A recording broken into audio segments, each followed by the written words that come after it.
రాష్ట్రానికి కూడా. కానీ అది మనం ఎఫర్ట్ చేయలేని స్థాయిలో ఉంటుంది. అదేదో ప్రభుత్వం పెట్టాలి కానీ ప్రైవేట్ ఇన్స్టిట్యూట్స్ పెడితే తర్వాత మనం ఎఫర్ట్ చేయలేము అనేటటువంటిది కాలక్రమంలో పెరుగుతున్నప్పుడు ఆ పిల్లలకి ఫీజులు కట్టాల్సి వచ్చినప్పుడు తెలిసినాయి ఆ బాధలు ఏంటని. అదే కదా ఇప్పుడు తెలుస్తున్నది తల్లిదండ్రులకి. ఇవాళ రోజు నిన్న వెంకయ్యనాయుడు గారు మాట్లాడి చాలా మంచి పాయింట్. విద్యా వైద్యం అనేటటువంటి దానికి నువ్వు ఎంత పోసినా తప్పులేదు. నువ్వు ఉచితాలు మిగతా అన్ని ఇచ్చేదానికంటే ఈ రెండింటిని ఇచ్చినప్పుడు పబ్లిక్ నెత్తిన బర్డెన్ బోల్డ్ అంత పోతుందండి.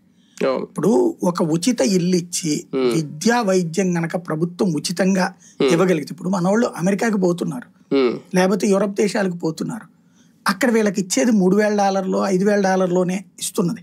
ఇది ప్రాథమికంగా, చివరిలో తర్వాత బాగా ఎదిగాక ఏదో ఇవ్వచ్చును. అంటే వాస్తవంగా మన లెక్కనైతే గనక ఆ 3,000 ఇంటూ $88 లెక్కేసుకుంటాం, 5,000 ఇంటూ 88 లెక్కేసుకుంటాం. కానీ ఉంటుంది అక్కడ కదా, అక్కడ మనీ ప్రకారం అయితే గనక అది చాలదు కదా. అంటే ఆ దేశంలో $5,000 లెక్కన అక్కడ.